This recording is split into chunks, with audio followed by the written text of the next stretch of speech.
Good morning from the farmer's garden. I'm one of the farmers and I am out in the tomatoes. So many tomatoes. So we're going to be picking cherry tomatoes and Mr. Stripey's today. Probably won't get very many Mr. Stripey's today because we picked them yesterday. But I thought I might bring y'all along for a little bit of picking. Probably the majority of this video will be time-lapsed or sped up because you don't want to be around for the whole thing. There's a bunch.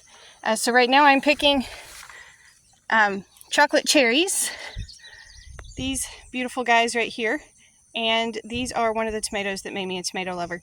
So they do not taste like chocolate. We did have somebody a little frustrated with us a few years ago because she was like, oh, that didn't taste like chocolate. It's the color. It's the color. They're kind of purpley brown. So we're getting a bunch of these. I'll have bumblebees in a little bit, and we are getting so many of the Sweet 100s. So y'all make plans to come see us at the farmer's market for sure, because we will have plenty of tomatoes. There's those gorgeous chocolate cherries. And these are great big fruits, especially this time of year. The first round of them is really big. But you can see the plants are loaded with green ones down in there. All the next phases and stages. And we try to pick these when they're not overripe, so that they have a little bit of life in your fridge to continue to ripen as well. But these plants are super thick. There's a bunch of them in there. Brandon's helping me. We'll probably have the kids come out in a little bit, and we'll be picking all the tomatoes.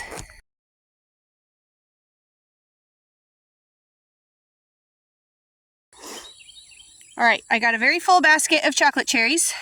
It's about half a basket, and Brandon has quite a bit in his basket as well. Now I've moved on to the bumblebees.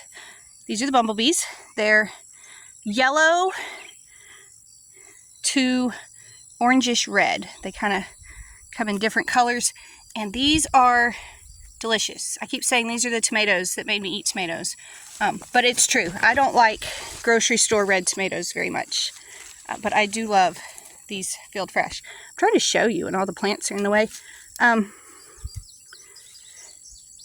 So these, even though they're different shades, they're all ripe because a tomato ripens from the inside out.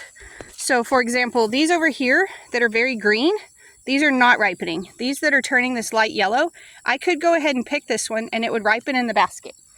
If you pick the ones that are this green, it doesn't really matter how long they're in the basket or in the fridge or in the window. They're just going to stay green if you pick them that green.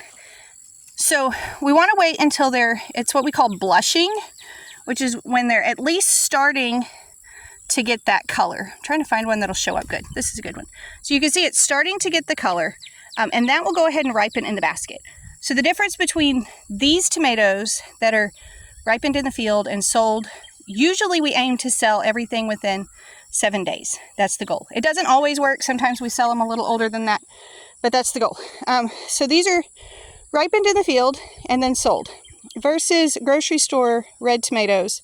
A lot of times what happens with them is first of all, they're a specific variety that is grown and it's bred and selected to be able to ship it across the country.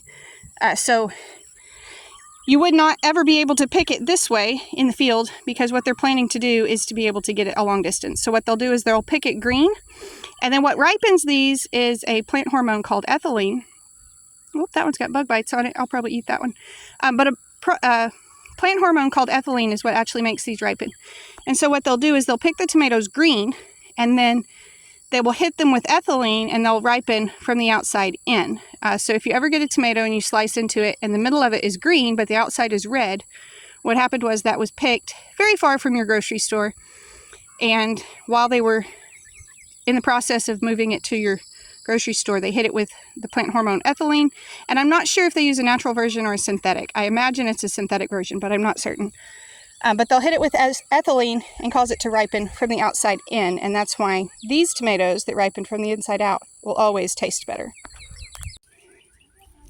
I'm still picking tomatoes. Lots and lots of tomatoes. I got my basket nearly full.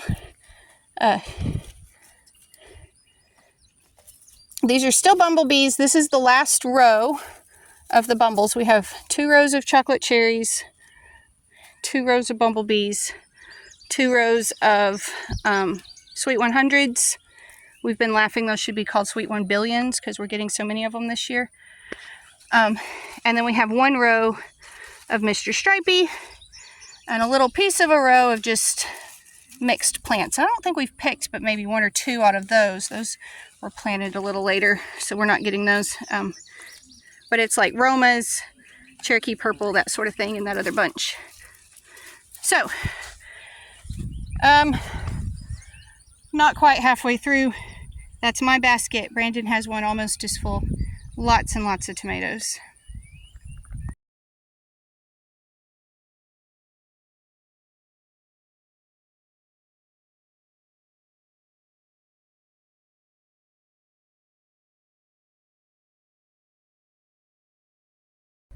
We finally had to call Uncle on the tomatoes and stop.